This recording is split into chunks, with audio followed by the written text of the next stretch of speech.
मंचासी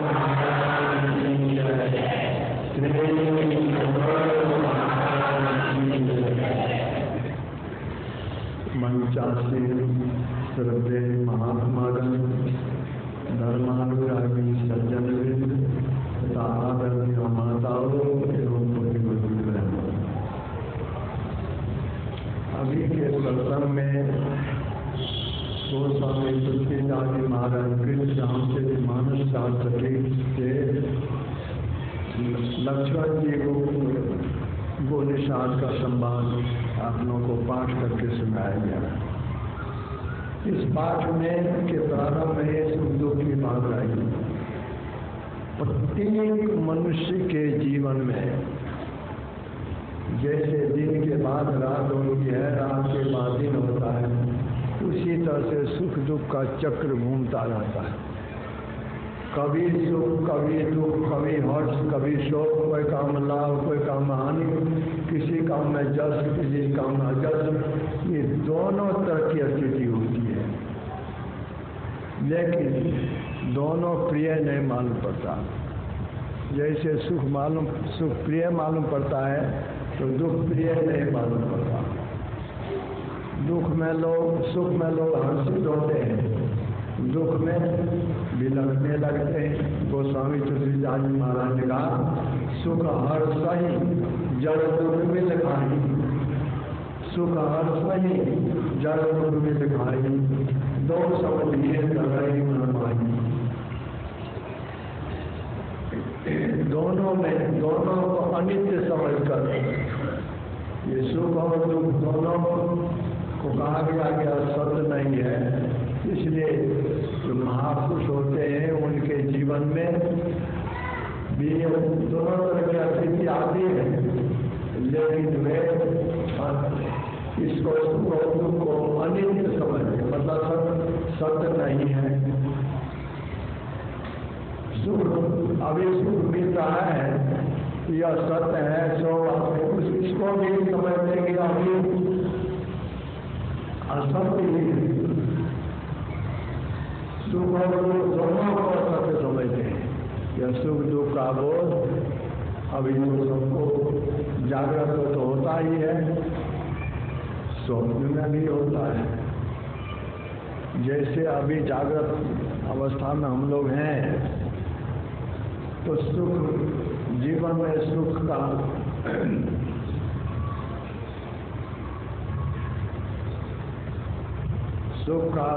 बोध होता है तो बहुत प्रिय मालूम पड़ता है। चाहते या छूटे नहीं, लेकिन दुख जब आता है वह लोगों को प्रिय नहीं मालूम पड़ता, उसे लोग भोगना नहीं चाहते, रो करके भी भोगना पड़ता ही है। तो केवल ये जागृत अवस्था में ही सुख दुख होता है, सो बात भी नहीं है। स्वप्न में भी सुख दुख होता है। सोए हुए हैं, अगर गरीब आदमी को ऐसा स्वप्न देखने में आवे तो उनको बहुत अधिक संपत्ति मिल गई, या कोई चाहते कि वोट में हमारी जीत हो जाए और इससे सुख में स्वप्न में ऐसा देखने में आवे कि हमारी वोट में जीत हो गई, बहुत ऊंचा पद प्राप्त हो गया। इस तरह का दृश्य देख करके उसे सुख नहीं होता, सो नहीं।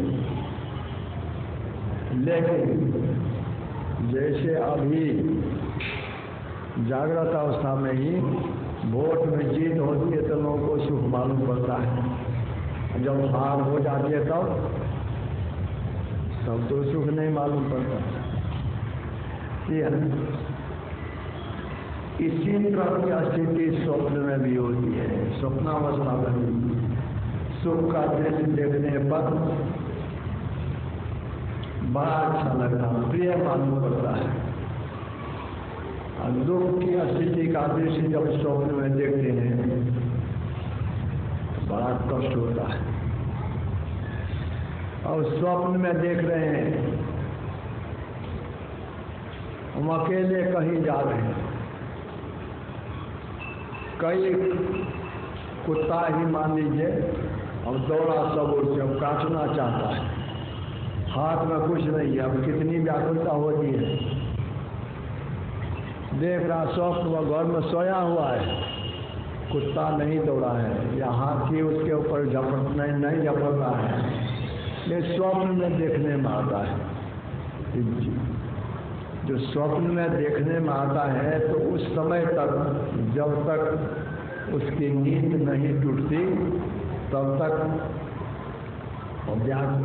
अपने को बहुत कष्ट की हालत में पाता है। या यूँ समझिए सोया हुआ है यहाँ घर में, कोई विशेष काज से, कोई विशेष शादी विवाह के अवसर पर सामान खरीदने के लिए कलकत्ता गए, वहाँ बदमाश लोग पकड़ लिया और मारपीट कर रहा है, रुपया छीन रहा है, इस तरह का दृश्य देख रहे हैं।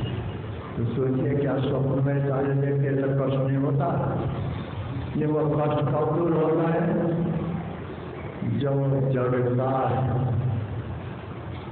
बिना जगे कष्ट दूर नहीं होता। या अभी हम लोग जो चाहे जागृत अवस्था में देखते हैं, चाहे स्वप्न अवस्था में देखते हैं, सुनते हैं, मन में विचारते हैं, इसको शब्दों ने कहा कि यह सत्य नहीं है। अभी के पाठ में हुआ, देखिए सुनिए गुनिए मतमाही, मोह मूल परमारथ नहीं। जो देखने में आता है, सुनने में आता है, या मन में विचारते हैं, यह सत्य नहीं है। देखिए सुनिए गुनिए मतमाही, मोह मूल परमारथ नहीं। तब यह क्या है? तो गोस्वामी तुलसीदास महाराज कहते हैं, लक्ष्मण जी के द्वारा कहा गया, लक्ष्मण जी कहते हैं पूरे शास्त्र के भाई, जब तक जीव जगता नहीं तब तक जागृत अवस्था भी मोह की नींद है, मोह की नींद में सोए हुए। अभी हम लोग भले ही अपने को कहते हम सोए हुए नहीं हैं, हम जगे हैं, लेकिन संत महापुरुष कहते हैं यह अवस्था भी सोए, नींद की अवस्था ही है। देखिए सुनिए गुनिए मनमाही, और प्रसारण नहीं, अज्ञानता के कारण भाषण होता। तो सोए हुए से तो लोग जगा देते हैं, दुख दूर हो जाता है। अगर स्वप्न में देख रहे हैं, स्वप्न कष्ट वाला दृश्य, व्याकुल हो रहे हैं, जगा देते लोग कष्ट दूर हो जाता है।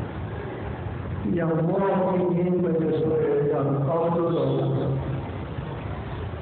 इसी कब जब सकेंगे? संत कबीर साहब ने इसीलिए कहा, मेरी सूरत सुहागनी जागरी, क्या तुम सो नींद में उठ के बदनी आमदा। कि अभी जो तुम देख रहे हो, चाहे जगे हुए में देखते हो, चाहे सोए हुए में देखते हो, या मोह की नींद में तुम हो, इससे जगो। मेरी सूरत सुहागनी जागरी, क्या तुम सोवत को नींद में उठ के भजन यहाँ बुलाए? कैसे जगेंगे? कैसे? बिना भजन किए नहीं कर सकते। कौन भजन? ये कीर्तन भजन जो गाते हैं लोग साज बाज के साथ, यह भजन नहीं। तब कैसा भजन? का भजन ऐसा हो कि तुमको अपने अंदर में परमात्मा की ध्वनि सुनाई पड़े। कैसे सुनेंगे? कचित से शब्द सुनो सरवंते, उठा करना थोड़ी करो आगे, खूब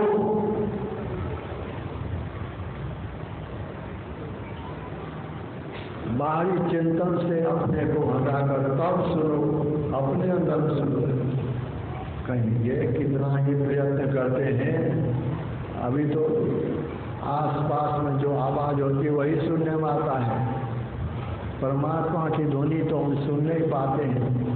कहा वैसे नहीं सुन सकोगे, ध्यान लगे बिना नहीं सुनने में नहीं आवेगा।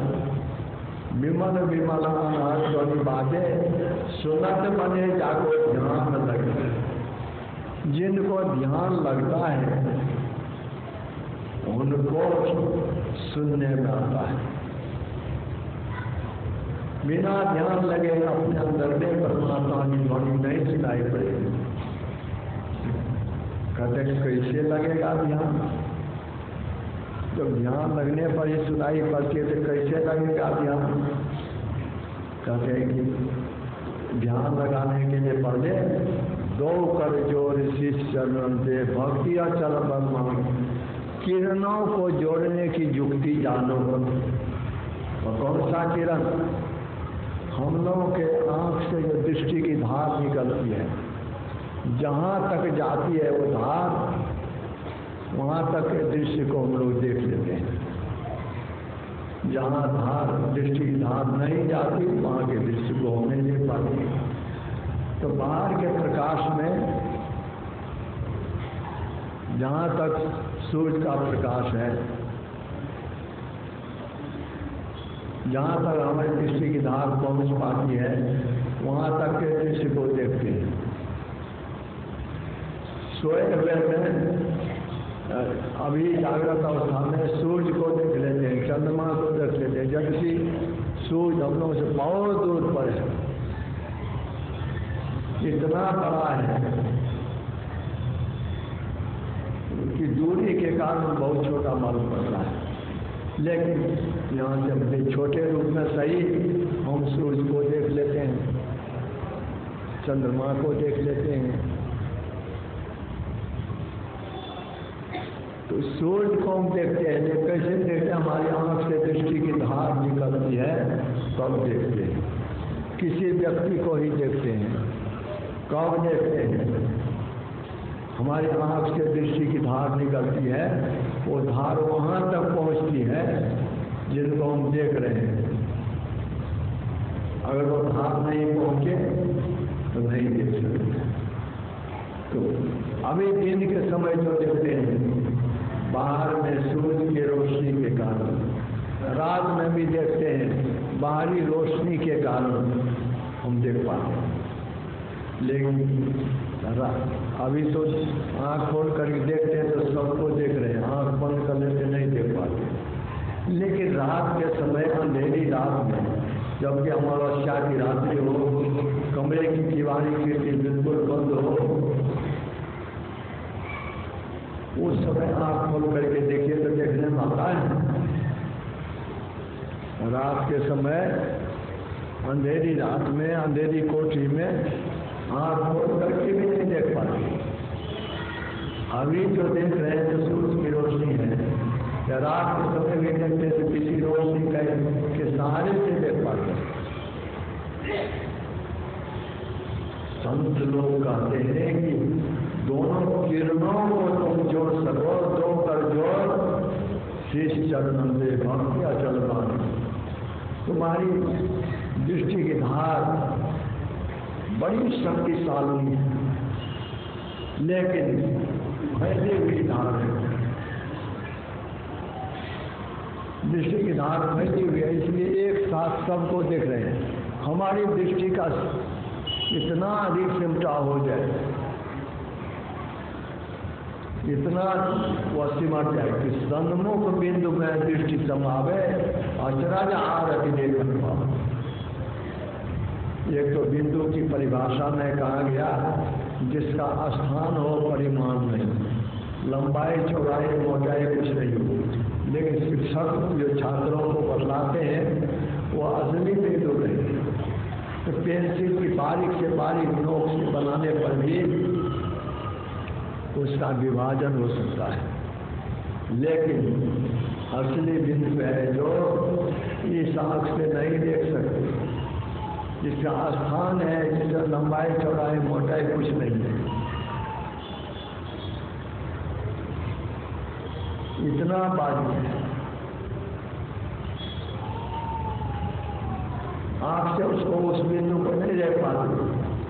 लेकिन हमारी दृष्टि धार इतनी बारीक हो जाए कि सन्मुख बिंदु में दृष्टि समावे और चला जा आगे देख पाओ।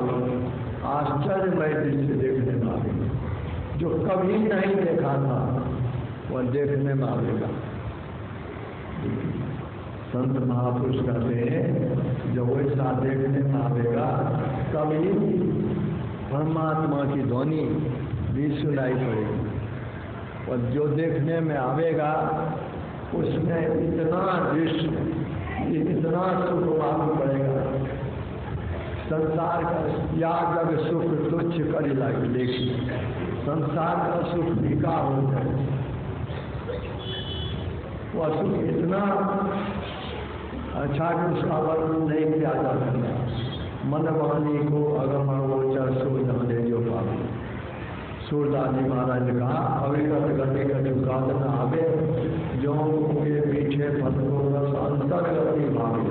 जिस तरह से गूंगा व्यक्ति जो बोल नहीं सकता उसे बढ़िया फल खूब बढ़िया मिठाई खिला दीजिए और पूछिए कैसा लगा, क्या कह सकेगा? नहीं कह सकता। तो सूरदास जी महाराज कहते हैं जो गूंगे मीठे फल को अंतर्गति भावे, तो नहीं कह सकता, लेकिन खाया है तो क्या उसको अच्छा नहीं लगा?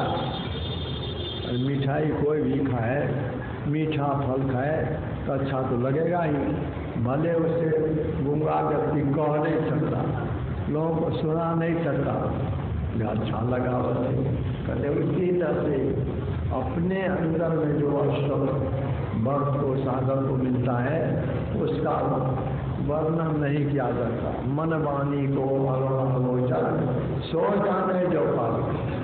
मन को अप्राप्त नहीं है, वाणी से उसे वर्णन नहीं किया जा सकता, कहेगा कैसे?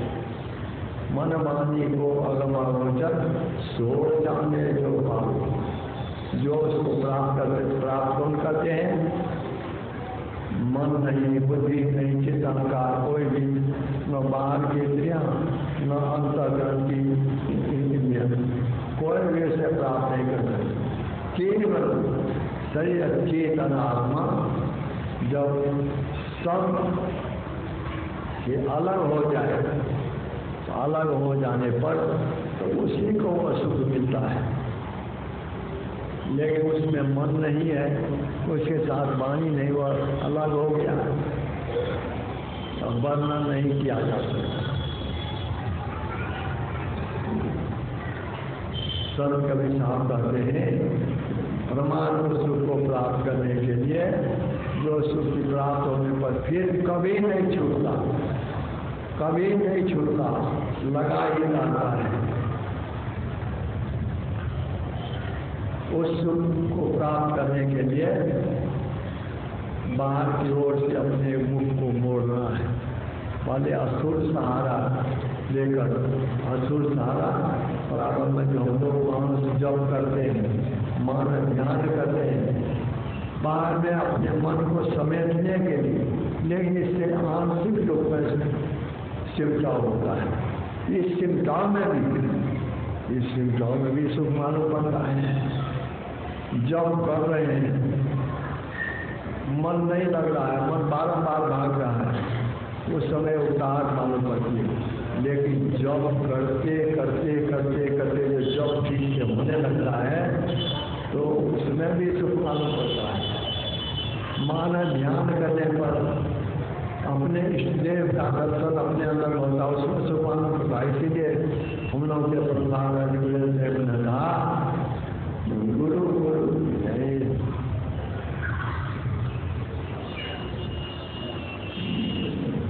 गुरु लोग ध्यान करो,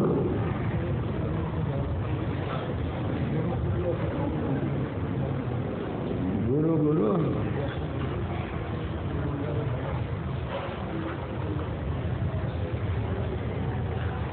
गुरु गुरु जब नाम गुरु ध्यान गुरु गुरु नहीं,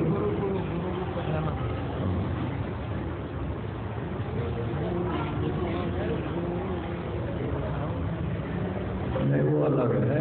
कहने का मतलब जो जप में भी मान ध्यान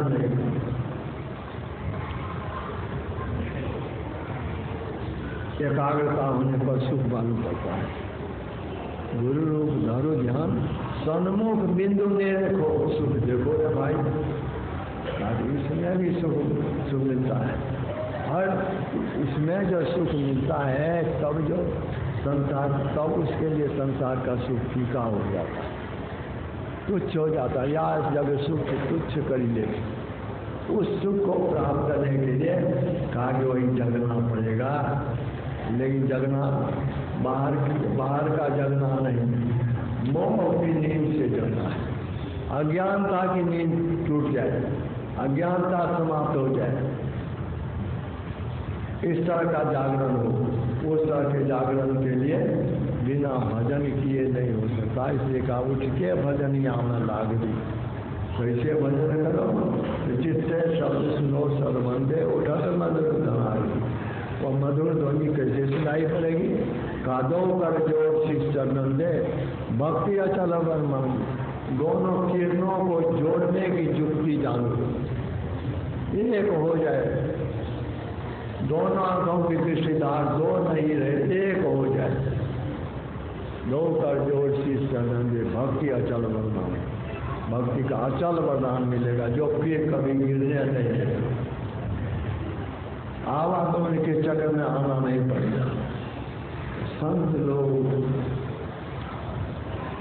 उसी परम सुख को प्राप्त करने के लिए लोगों को कहते हैं, हम लोग जन्म जन्मांतर से ये विषय के सुख को, जो अनित्य सुख है, झूठा सुख है, उसी को सच्चा सुख मान बैठे। झूठे सुख को सुख है मानत है मनमोह संत शांत का। जो झूठा सुख, जो असत्य है, जो पहले थोड़ा सा सुख मालूम पड़ता लेकिन वो छूट जाता है, दुख सवार हो जाता है। कहा यह झूठा सुख है। झूठे सुख को सुख है मानत है मनमोह, जगत चवे ना काल का, कुछ मुख में कुछ। ये संसार का जो भी वस्तु है यह काल का आहार है, को कुछ भी अस्थिर रहने वाला नहीं। धन संपत्ति भोग सामग्री राजपाट सब नष्ट होने वाला है। इसीलिए कहा जगत चवेना काल का, कुछ मुख में कुछ हो। जैसे हम लोग जलपान करते हैं, थाली में जलपान है, उसे उठा करके कुछ मुंह में ले ली, चबा रहे हैं, और कुछ फिर हाथ में है, जो हाथ है उसको भी ले लेंगे मुंह में। इस तरह से सबको समान खा जाएंगे। उसी तरह से काल सभी वस्तुओं का, सभी वस्तुओं को ग्रस्त रहे, निकल रहे, इसमें सुख कहाँ? संत महापुरुष कहते हैं कि अपने इस घेरे से अपने को निकाल लो और फिर कभी दुख का मुख नहीं देखना पड़ेगा। यही जितने भी संत हो गए, सब संत लोग हम लोग के परिवार जो उसी सुख को प्राप्त करने के लिए कहते हैं। कहते इस सुख को सब में प्राप्त कर सकते हैं, लेकिन शर्त यही है कि पाप कर्म करते हुए यह नहीं हो सकता। पाप कर्म करने वाले धन संपत्ति अर्जन कर देते हैं, चोरी करके, डकैती करके, ठग करके, घूस मैंने करके, किसी न किसी तरह से जमा कर देते हैं। ऊंचे पद पर भी चले जाते हैं, राजा भी बन जाते हैं, लेकिन पाप कर्म के द्वारा, बाहरी चतुराई के द्वारा वो अपने अंदर का सुख नहीं मिल सकता। कोई चतुर न पावे बाहर नगर या बाहर, ये बाहरी चतुराई से वो सुख की प्राप्ति नहीं हो सकती। बाहर में तो चतुराई करके लोग दूसरों के हिस्से का सुख भी अपने हिस्से ले लेते हैं, लेकिन अपने अंदर का सुख बाहरी चतुराई से नहीं हो सकता। इसलिए संत कबीर साहब ने कहा कोई चतुर न पावे पार नगरिया पावे। इसके लिए हृदय की शुद्धता चाहिए, पवित्रता चाहिए।